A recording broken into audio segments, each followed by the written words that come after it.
اچھا، تو جمہوریت کا خیال کوئی آج کی بات تو نہیں ہے؟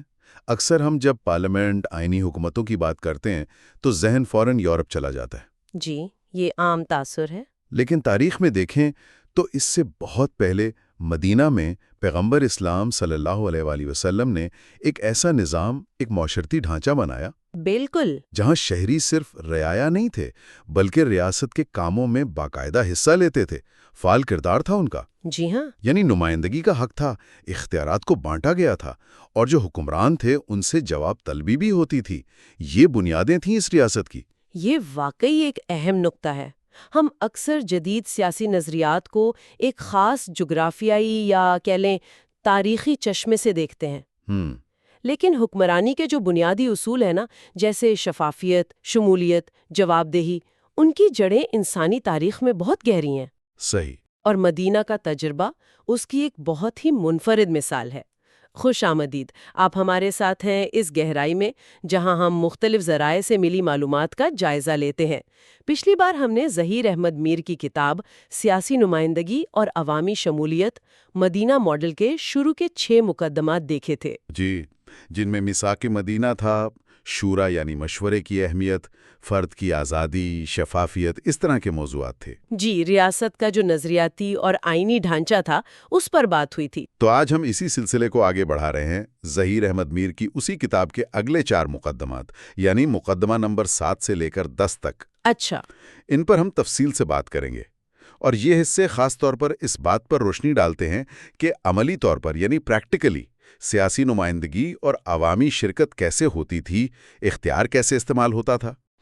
اصل نقطہ جو ان مقدمات سے نکلتا ہے وہ یہ ہے کہ قیادت کو طاقت یا کوئی ذاتی فائدے کی چیز نہیں سمجھا جاتا تھا، اچھا۔ بلکہ ایک بہت سنجیدہ ذمہ داری اور عوام کی خدمت کا ذریعہ مانا جاتا تھا۔ یعنی لیڈرشپ بطور سروس۔ بالکل۔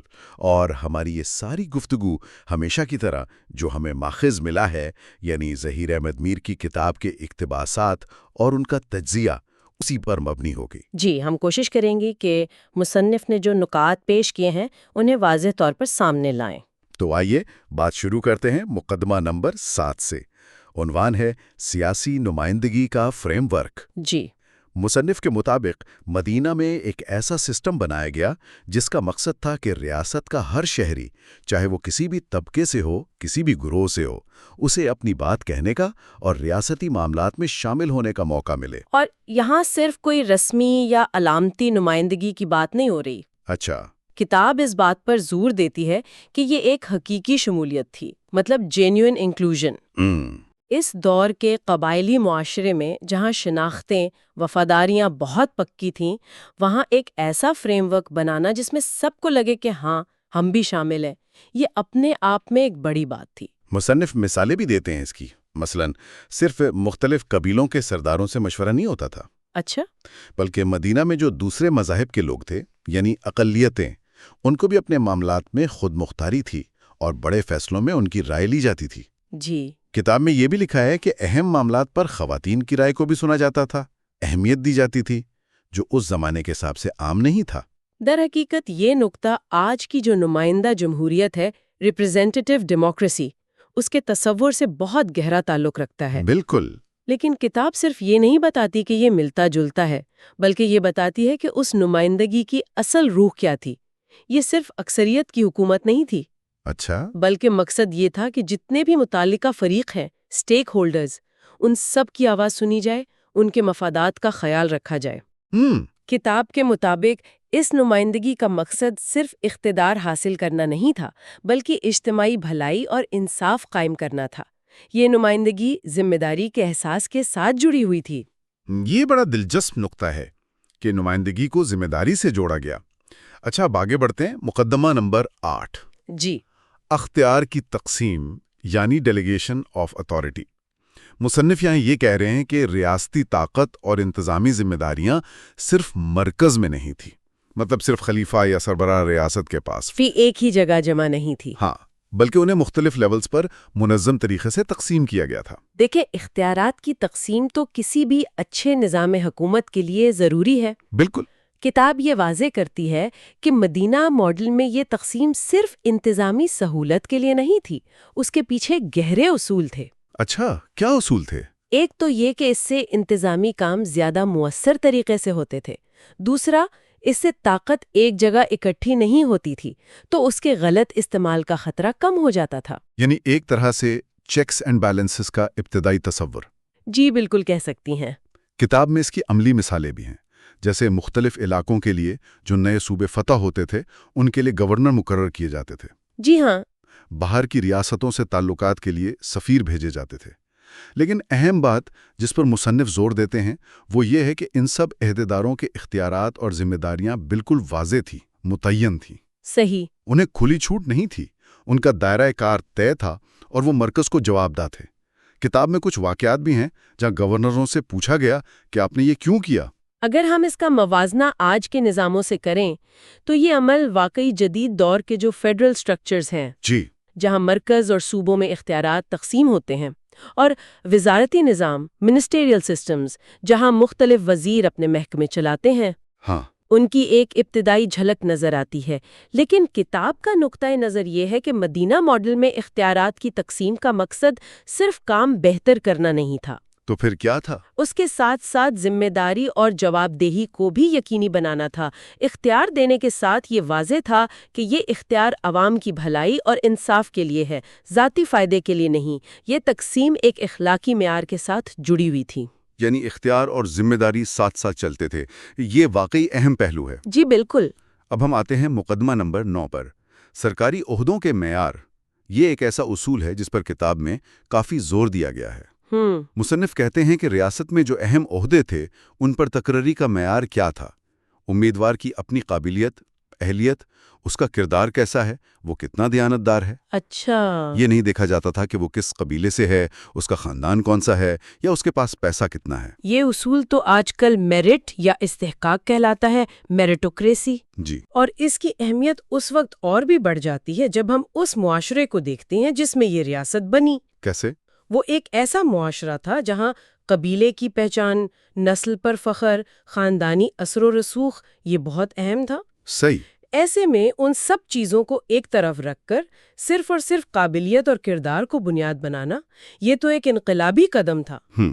کتاب اسے صرف ایک انتظامی پالیسی نہیں کہتی بلکہ ایک بنیادی سماجی اصلاح کے طور پر پیش کرتی ہے۔ مصنف اس اصول کی وضاحت کے لیے ایک بہت واضح مثال دیتے ہیں، حضرت معاذ بن جبر رضی اللہ عنہ کی۔ جی، ان کا ذکر آتا ہے۔ انہیں یمن جیسے اہم اور دور علاقے کا گورنر اور قاضی بنا کر بھیجا گیا۔ کتاب کہتی ہے کہ ان کی تقرری کی وجہ صرف ان کا گہرا علم تھا، ان کی سمجھ بوجھ تھی، ان کی حکمت اور ان کی پکی دیانتداری تھی۔ صحیح۔ وہ مدینے کے کسی بہت بڑے یا طاقتور قبیلے سے نہیں تھے، لیکن ان کی ذاتی خوبیوں نے انہیں اس بڑے عہدے تک پہنچایا۔ کتاب میں ان کی تقرری کے وقت نبی اکرم صلی اللہ علیہ وسلم اور ان کے بیچ جو بات چیت ہوئی اس کا بھی حوالہ ہے، جس سے ان کی اہلیت اور واضح ہوتی ہے۔ یقیناً، اور حضرت معاذ رضی اللہ تعالی عنہ کی مثال اس اصول کی عملی تصویر پیش کرتی ہے۔ یہ ہمیں ایک اہم سوال کی طرف لاتی ہے جو آج بھی گونجتا ہے۔ کیا سوال؟ یہ اصول براہ راست آج کل کی جو سول سروس ہے یا سرکاری نوکریاں ہیں ان میں میرٹ پر تقرریوں کے نظریے سے جڑتا ہے۔ بالکل۔ لیکن کتاب اس سے ایک قدم آگے جاتی ہے۔ وہ صرف یہ نہیں کہتی کہ اہل لوگوں کو عہدے ملنے چاہیے، بلکہ یہ بتاتی ہے کہ اہلیت کا معیار کیا تھا۔ اچھا، کیا معیار تھا؟ یہ صرف ٹیکنیکل مہارت نہیں تھی بلکہ اس میں اخلاقی کردار، دیانتداری اور خدمت کا جذبہ بھی شامل تھا۔ یعنی صرف قابل ہونا کافی نہیں، اچھا انسان ہونا بھی ضروری تھا۔ جی، کتاب کا استدلال یہ ہے کہ جب تقرریاں اس بنیاد پر ہوں گی تو نہ صرف ادارے بہتر کام کریں گے بلکہ عوام کا ریاست پر بھروسہ بھی بڑھے گا اور حکمرانی کا معیار بھی بلند ہوگا۔ یہ محض قابلیت نہیں بلکہ صالحیت پر مبنی تقرری تھی۔ بالکل، یعنی اہلیت کے ساتھ اخلاقی معیار کا ہونا لازمی تھا۔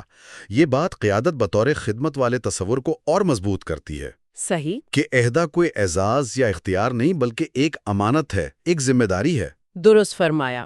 جب تقرری میرٹ اور کردار کی بنیاد پر ہوتی ہے تو عہدیدار خود کو عوام کے سامنے جواب دہ سمجھتا ہے، نہ کہ کسی ایسے گروہ یا فرد کے سامنے جس کی سفارش سے وہ آیا ہو۔ ہاں، اس سے احتساب بھی آسان ہو جاتا ہے۔ بالکل۔ چلیں اب آج کی گفتگو کے آخری نقطے کی طرف بڑھتے ہیں، مقدمہ نمبر 10، ریکارڈ رکھنے کے اصول۔ جی، مصنف یہاں یہ واضح کرتے ہیں کہ اس ابتدائی دور میں بھی سرکاری معاملات، اہم فیصلے، معاہدے اور خاص طور پر مالی حساب کتاب ان کو باقاعدہ لکھا جاتا تھا، تحریری شکل میں لایا جاتا تھا۔ یعنی سب کچھ زبانی کلامی نہیں تھا؟ نہیں، بالکل نہیں۔ یہ بظاہر تو ایک معمولی کی انتظامی کارروائی لگتی ہے کہ بھئی چیزیں لکھ لیں، لیکن کتاب اس کی گہری اہمیت بتاتی ہے۔ کیا اہمیت ہے اس کی؟ تحریری ریکارڈ رکھنا دراصل شفافیت یعنی ٹرانسپیرنسی اور جواب دہی یعنی اکاؤنٹیبلٹی کی بنیاد ہے۔ اچھا۔ جب چیزیں لکھی ہوئی موجود ہوں تو انہیں جھٹلایا نہیں جا سکتا، ان کا حوالہ دیا جا سکتا ہے اور بعد میں ان کی جانچ پڑتال بھی ہو سکتی ہے۔ کتاب میں اس کی کئی مثالیں ملتی ہیں۔ مثلاً پیغمبر اسلام صلی اللہ علیہ وسلم نے جو خط لکھے تھے مختلف بادشاہوں کو، قبائلی سرداروں کو، جی، جن میں دعوت بھی ہوتی تھی، معاہدوں کی پیشکش بھی۔ اسی طرح مختلف قبیلوں اور گروہوں سے جو معاہدے ہوئے، جیسے میثاق مدینہ، خود انہیں لکھا گیا۔ یہاں تک کہ زکوٰۃ اور دوسرے ٹیکس جو وصول ہوتے تھے اور کہاں خرچ ہوتے تھے، اس کا بھی کسی نہ کسی شکل میں ریکارڈ رکھا جاتا تھا تاکہ حساب کتاب صاف رہے۔ یہاں غور طلب بات یہ ہے کہ یہ عمل جیسا کتاب میں بیان ہوا ہے، یہ آج کل کے جو ریاستی آرکائیوز ہیں، اسٹیٹ آرکائیوز، جی، اور معلومات تک رسائی کے قوانین ہیں، رائٹ ٹو انفارمیشن لاز، ان کی ایک بہت ابتدائی شکل ہے۔ اچھا، واقعی؟ جی، کتاب کا نقطہ نظر یہ ہے کہ ریکارڈ رکھنے کا مقصد صرف تاریخ محفوظ کرنا نہیں تھا، بلکہ یہ حکمرانی کا ایک لازمی حصہ تھا۔ اس سے نہ صرف حکومت کے کاموں کا ثبوت ملتا تھا، بلکہ یہ شہریوں کو بھی ایک بنیاد دیتا تھا کہ وہ حکمرانوں سے ان کے وعدوں اور فیصلوں کے بارے میں پوچھ سکیں۔ صحیح۔ یہ افواہوں کو، غلط فہمیوں کو دور کرنے اور معاملات میں وضاحت لانے کا بھی ذریعہ تھا۔ اس سے ریاست اور شہریوں کے درمیان اعتماد بنتا تھا۔ تو اگر ہم آج کی گفتگو کا خلاصہ کریں، ہم نے ظہیر احمد میر کی کتاب کی روشنی میں 4 اہم نکات دیکھے۔ جی۔ پہلا، ایک ایسا سیاسی نمائندگی کا نظام جس میں معاشرے کے سب طبقے کی حقیقی شمولیت ہو۔ درست۔ دوسرا، اختیارات مرکز میں جمع نہ ہوں بلکہ واضح طور پر تقسیم ہوں اور ذمہ داری کے ساتھ۔ جی ہاں۔ تیسرا، سرکاری عہدوں کے لیے قبیلہ یا دولت نہیں بلکہ قابلیت، اہلیت اور دیانتداری معیار ہو۔ بالکل۔ اور چوتھا، سرکاری فیصلوں، معاہدوں اور مالی معاملات کا باقاعدہ تحریری ریکارڈ رکھا جائے۔ یہ سب مل کر ایک ایسی ریاست کی تصویر بناتے ہیں جو منظم تھی، جواب دہ تھی اور جس میں شہریوں کی رائے اور شرکت اہم تھی۔ در حقیقت، اور اگر ہم ان چاروں نقاط کو اس مرکزی خیال سے دوبارہ جوڑیں جس کا ذکر ہم نے شروع میں کیا تھا، یعنی قیادت بطور خدمت، جی، تو یہ تمام اصول اسی بڑے مقصد کو حاصل کرنے کے عملی اقدامات نظر آتے ہیں۔ نمائندگی اس لیے تاکہ عوام کی ضرورتیں اور آواز سنی جائے اور حکمران ان کی خدمت کر سکیں۔ صحیح۔ اختیارات کی تقسیم اس لیے تاکہ طاقت کا غلط استعمال نہ ہو اور ہر سطح پر ذمہ داری طے ہو۔ میرٹ پر تقرری اس لیے تاکہ سب سے زیادہ اہل اور دیانتدار لوگ عوام کی خدمت کریں۔ اور ریکارڈ رکھنا اس لیے تاکہ شفافیت رہے اور حکمران اپنے کاموں کے لیے جوابدہ ہوں، یعنی وہ عوام کے خادم کے طور پر کام کریں۔ اور جیسا کہ آپ نے پہلے بھی اشارہ کیا تھا، کتاب یہ کہتی ہے کہ یہ اصول صرف 1400 سال پہلے کے لیے نہیں تھے، ان کی اہمیت آج بھی ہے۔ یقیناً یہ صرف تاریخی دلچسپی کی بات نہیں ہے، کتاب کا اصل زور اسی بات پر ہے کہ یہ اصول آج بھی اچھی اور مؤثر حکمرانی یعنی گڈ گورننس کے لیے بنیادی حیثیت رکھتے ہیں۔ آج دنیا بھر کی ریاستیں انہی مسائل سے لڑ رہی ہیں۔ نمائندگی کو حقیقی کیسے بنایا جائے، اختیارات کی تقسیم اور مرکزیت میں توازن کیسے ہو۔ جی بالکل۔ اقربا پروری اور سفارش کے بجائے اہل اور ایماندار لوگوں کو کیسے آگے لایا جائے، اور ریاستی کاموں میں شفافیت اور جواب دہی کو کیسے بڑھایا جائے۔ صحیح۔ کتاب کے مطابق مدینہ ماڈل ان لازوال سوالات کے عملی جوابات کی ایک تاریخی مثال اور ایک قابل تقلید نمونہ پیش کرتا ہے۔ یہ گفتگو واقعی ہمیں سوچنے پر مجبور کرتی ہے کہ تاریخ سے سیکھ کر ہم اپنے حال کو کیسے بہتر بنا سکتے ہیں۔ بالکل، اور اسی سوچ کو آگے بڑھاتے ہوئے ہم اپنے سامعین کے لیے ایک سوال چھوڑ جاتے ہیں، جی، جو انہی اصولوں پر مزید غور کرنے کی دعوت دیتا ہے۔ ظہیر احمد میر کی کتاب میں جو یہ اصول پیش کیے گئے ہیں، یعنی نمائندگی، اختیارات کی تقسیم، میرٹ اور ریکارڈ رکھنا، ان کی روشنی میں آج کے دور میں ہمارے معاشروں اور ریاستوں میں وہ کون سے ٹھوس عملی اقدامات ہو سکتے ہیں جن کے ذریعے عوامی عہدے کو طاقت اور مراعات حاصل کرنے کا ذریعہ سمجھنے کے بجائے دوبارہ خدمت اور ذمہ داری کا منصب بنایا جا سکے؟ اچھا سوال ہے۔ ہم کس طرح اپنے نظام میں میرٹ، دیانت، جواب دہی اور خدمت کے کلچر کو حقیقی معنوں میں رائج کر سکتے ہیں، جیسا کہ اس تاریخی ماڈل میں نظر آتا ہے؟ یہ بلا شبہ ایک اہم سوال ہے جس پر مزید سوچ بچار اور بات چیت ہونی چاہیے۔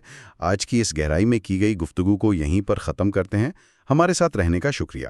اور یہ جائزہ اہم اس لیے ہے کہ یہ اصول مل کر ایک ایسے نظام حکومت کی تصویر دکھاتے ہیں جو کسی ایک شخص کی مرضی پر نہیں چلتا تھا، بلکہ اس کی بنیاد تھی مشاورت، شراکت اور واضح قواعد و ضوابط۔ یہ صرف آپ کہہ لیں خیالی باتیں نہیں تھیں، ان پر عمل ہوتا تھا اور ان کے ذریعے ایک اجتماعی ذمہ داری کا احساس پیدا کیا گیا تھا۔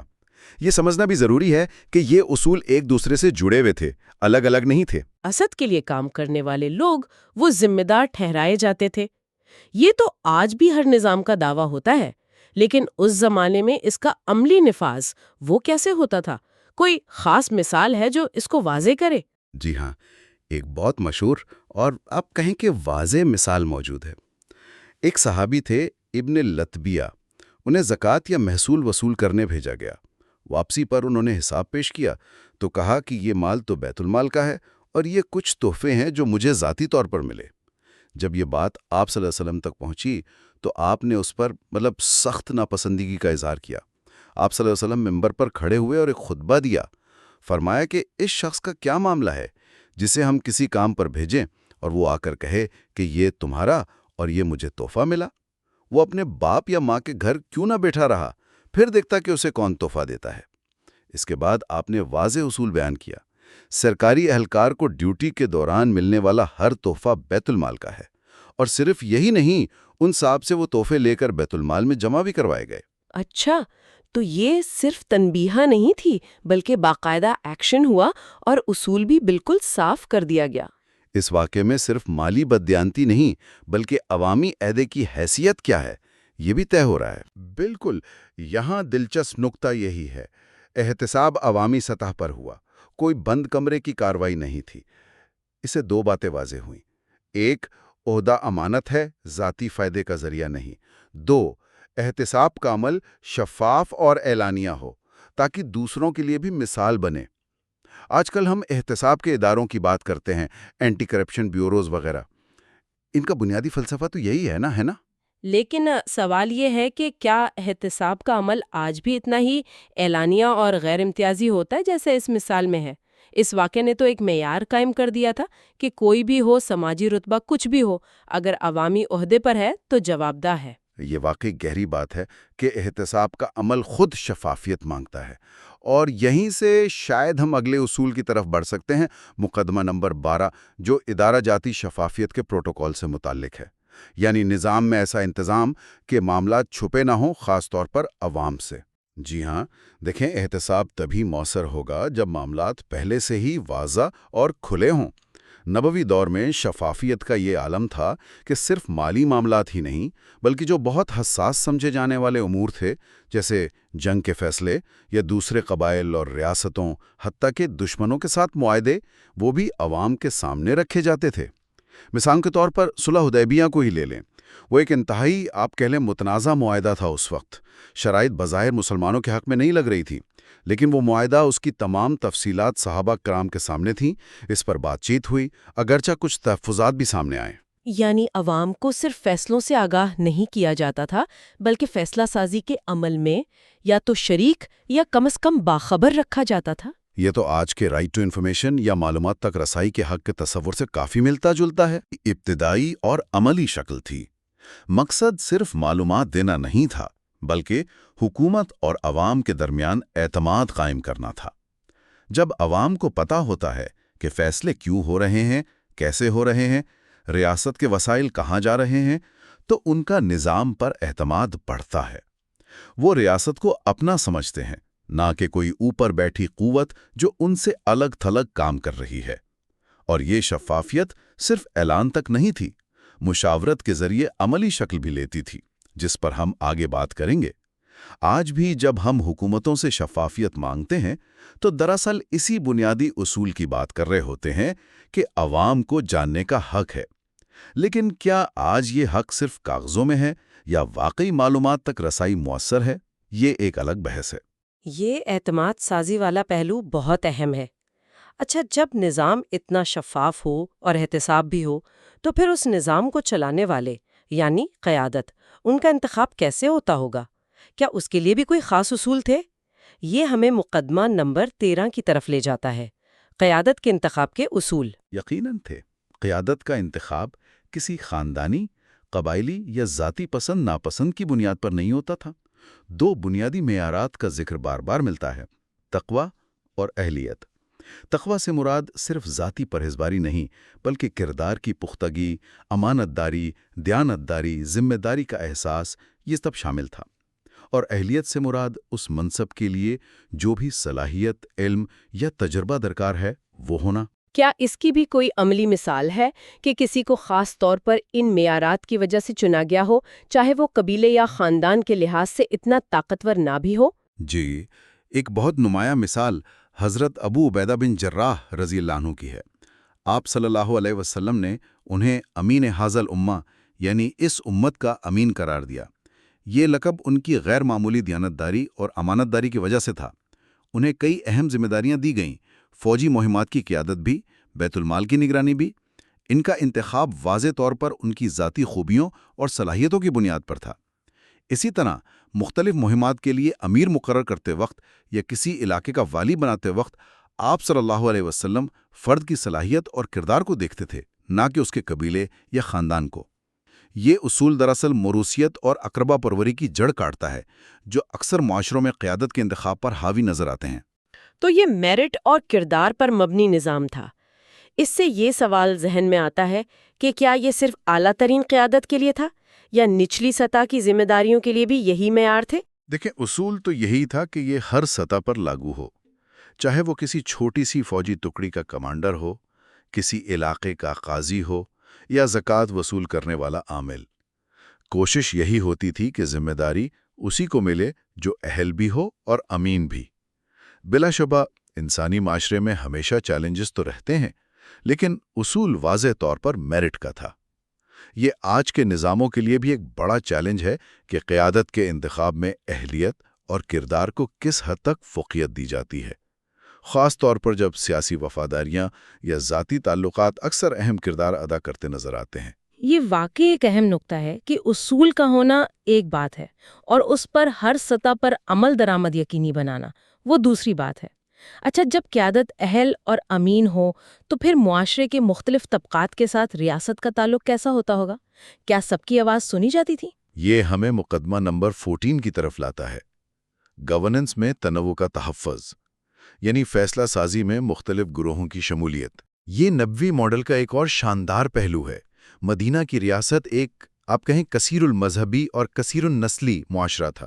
وہاں مسلمان مہاجرین تھے، مقامی انصار تھے جن کے اپنے قبائل تھے، اور یہودی قبائل بھی آباد تھے۔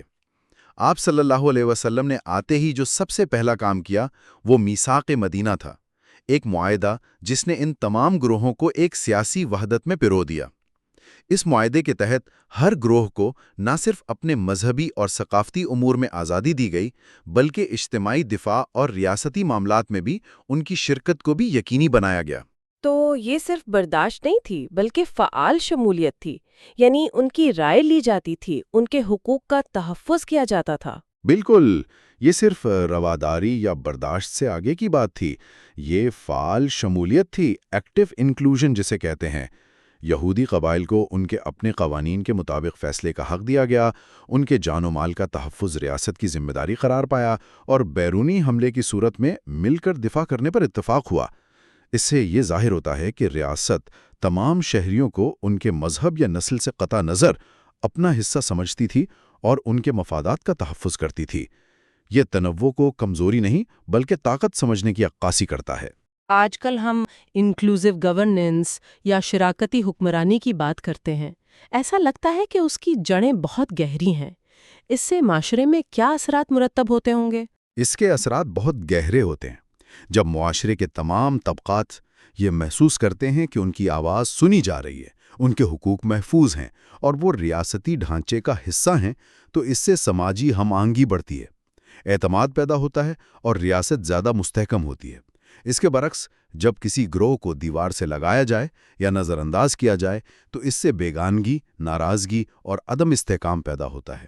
آج کی دنیا میں بھی ہم دیکھتے ہیں کہ جن معاشروں میں تنوع کو اچھی طرح منظم کیا جاتا ہے وہ زیادہ پرامن اور ترقی یافتہ ہوتے ہیں۔ پارلیمانوں میں اقلیتوں کے لیے نشستیں مختص کرنا یا ان کے حقوق کے لیے خصوصی قوانین بنانا، یہ اسی اصول کی جدید شکلیں ہیں، اگرچہ ان پر عمل درآمد کی روح شاید مختلف ہو۔ یہ واقعی ایک جامع سوچ ہے، یعنی احتساب ہو، شفافیت ہو، قیادت اہل ہو اور سب کو ساتھ لے کر چلا جائے۔ لیکن عوام کا اپنا کردار کیا تھا؟ کیا وہ صرف خاموش تماشائی تھے یا ان کی بھی کوئی فعال شرکت تھی؟ یہ ہمیں آخری اصول مقدمہ نمبر 15 کی طرف لے جاتا ہے، عوامی شمولیت کا فریم ورک۔ عوام محض رہائے بھی تھے جن پر حکومت کی جائے۔ انہیں ریاست کا ایک اہم جز، ایک سٹیک ہولڈر سمجھا جاتا تھا۔ ان کی رائے کو اہمیت دی جاتی تھی اور اس کے لیے شورا یعنی مشورہ کا باقاعدہ نظام موجود تھا۔ قرآن میں بھی واضح حکم ہے کہ معاملات آپس کے مشورے سے طے کیے جائیں۔ آپ صلی اللہ علیہ وآلہ وسلم اہم ترین معاملات میں بھی صحابہ کرام سے مشورہ کیا کرتے تھے۔ جنگ بدر ہو، جنگ احد ہو یا خندق کھودنے کا فیصلہ، ان سب میں مشورہ کا عمل نظر آتا ہے۔ تو یہ مشاورت صرف رسمی تھی یا واقعی اس پر عمل بھی ہوتا تھا؟ کیا کوئی ایسی مثال ہے جہاں عوامی رائے یا مشورے نے کسی بڑے فیصلے پر اثر ڈالا ہو؟ صلح حدیبیہ کی مثال یہاں پھر بہت اہم ہے۔ جب معاہدہ طے پا گیا اور شرائط سامنے آئی تو بہت سے صحابہ بشمول حضرت عمر رضی اللہ عنہ وہ جذباتی طور پر ناخوش تھے، مضطرب تھے، صورتحال کافی کشیدہ ہو گئی تھی۔ ایسے میں آپ صلی اللہ علیہ وآلہ وسلم نے اپنی زوجہ محترمہ حضرت ام سلمہ رضی اللہ عنہا سے مشورہ کیا۔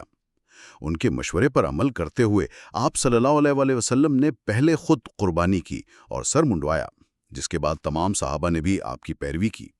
یہ واقعہ ظاہر کرتا ہے کہ نہ صرف مردوں بلکہ خواتین کی رائے کو بھی اہمیت دی جاتی تھی، اور مشاورت صرف رسمی نہیں تھی بلکہ اس کے نتیجے میں عملی اقدامات اٹھائے جاتے تھے جو بسا اوقات نازک صورتحال کو سنبھالنے میں کلیدی کردار ادا کرتے تھے۔ واہ، یہ تو بہت دلچسپ پہلو ہے کہ مشاورت کا دائرہ کتنا وسیع تھا۔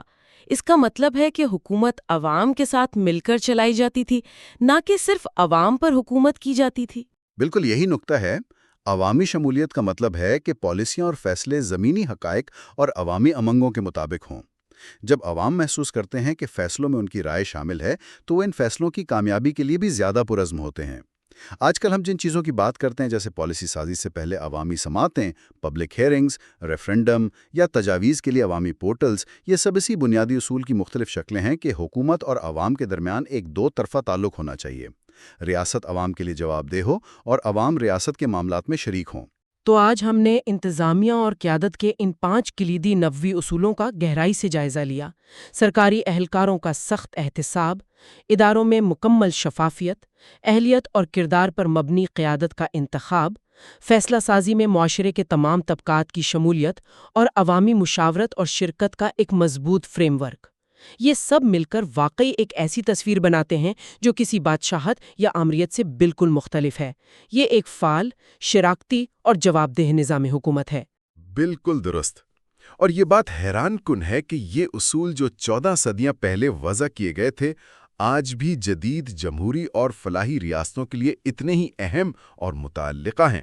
یہ کسی خاص دور یا ثقافت تک محدود نہیں ہے، بلکہ عالمگیر انسانی اقدار کی عکاسی کرتے ہیں۔ ان میں ایک پائیدار دانشمندی ہے۔ یہ واقعی قابل غور ہے۔ اور یہاں گفتگو کے اختتام پر ایک سوال ذہن میں ابھرتا ہے جس پر شاید سننے والے غور کرنا چاہیں۔ ان تمام بہترین اصولوں، احتساب، شفافیت، میرٹ، شمولیت اور مشاورت کو دیکھتے ہوئے آج کے دور میں، خاص طور پر جہاں ہم اکثر ریاستی اداروں اور عوام کے درمیان اعتماد کی کمی کا ذکر سنتے ہیں، وہاں ان میں سے کون سا اصول ایسا ہے جس پر سب سے زیادہ فوری توجہ دینے کی ضرورت محسوس ہوتی ہے؟ کیا وہ احتساب کا فقدان ہے جو مسائل کی جڑ ہے، یا شفافیت کی کمی، یا قیادت کے انتخاب میں میرٹ کا نظر انداز ہونا، یا معاشرے کے مختلف طبقات کو ساتھ نہ لے کر چلنا، یا پھر عوام کی آواز کو اہمیت نہ دینا؟ اور اگر ہم ان میں سے کسی بھی اصول کو نظر انداز کرتے ہیں تو اس کے ہمارے معاشروں پر طویل مدتی اثرات کیا ہو سکتے ہیں؟ یہ سوال محض تاریخی نہیں بلکہ ہمارے حال اور مستقبل کی تشکیل سے گہرا تعلق رکھتا ہے۔ ان نبوی اصولوں میں صرف ماضی کا سبق نہیں بلکہ مستقبل کی تعمیر کے لیے لازوال رہنمائی پوشیدہ ہے۔